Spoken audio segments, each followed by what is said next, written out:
இந்த பாக்டீரியா வந்து அதனுடைய செயல்பாடு குட் பாக்டீரியா அதிகமா இருக்கும், ரொம்ப குறைவா பேட் பாக்டீரியா இருக்கும். இந்த குட் பாக்டீரியான்றது என்னன்னு கேட்டா, இந்த மாதிரி நமக்கு நன்மையை செஞ்சுட்டு நமக்கு தொல்லை கொடுக்காம நம்ம கூடவே வாழ்ந்துகிட்டு இருக்கிறது தான் குட் பாக்டீரியா.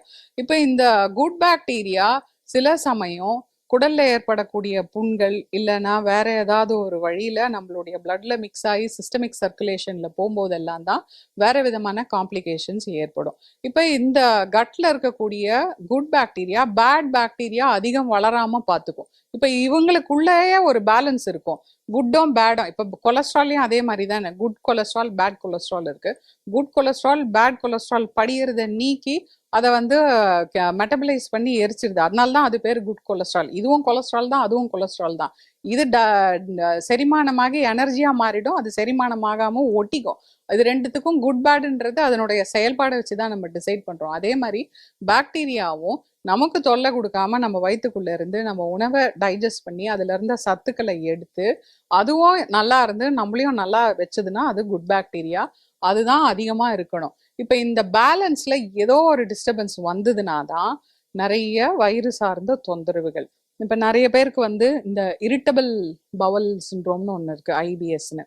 இந்த மாதிரி கட்ல இருக்கக்கூடிய இந்த மைக்ரோபயோம்னுடைய இம்பேலன்ஸ்ல வரக்கூடியது. ஏன்னு கேட்டா இந்த கட் மைக்ரோபயோம் நம்ம உணவுல இருக்கிறத செரிமானம் பண்றதுக்கு மட்டும் கிடையாது, நம்மளுடைய நோய் எதிர்ப்பு சக்தி, நம்ம வயிற்றுல வந்து நம்ம ஹார்மோன்ஸ், எண்டோக்ரைன் சிஸ்டம், நம்மளுடைய மூடு, நம்மளுடைய தூக்கம், நம்ம எவ்வளோ சாப்பிட்றோம், அந்த சாப்பிட்றதுல எவ்வளோ உணவை செரிமானம் பண்ணி எரிக்கிறோம், எவ்வளோ அதை ஸ்டோர் பண்ணுறோம், இது எல்லாத்தையுமே அந்த கட் மைக்ரோபயோம் ஒரு முக்கியமான காரணமாக இருந்து நிர்வாகம் பண்ணுது.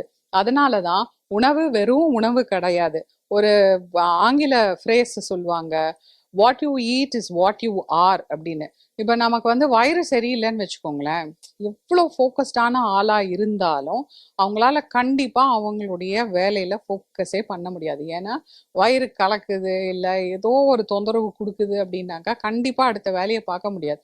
நம்ம நிறைய ஆஃபீஸ்லேயும் ஸ்கூல் லீவ் லெட்டர்ஸ்லேயும் பார்க்கக்கூடிய அதிகபட்சமான காரணம் லீவ் எடுக்கிறதுக்கு எதுன்னு பார்த்தீங்கன்னா, tummy upset ma'am, stomach upset சார்ன்னு எல்லாரும் சொல்றது தான் ரீசன். ஸோ இந்த வயிறு வந்து நம்மளுடைய என்டையர் மெட்டபாலிசம்ல ஒரு மிகப்பெரிய பங்காற்றுது.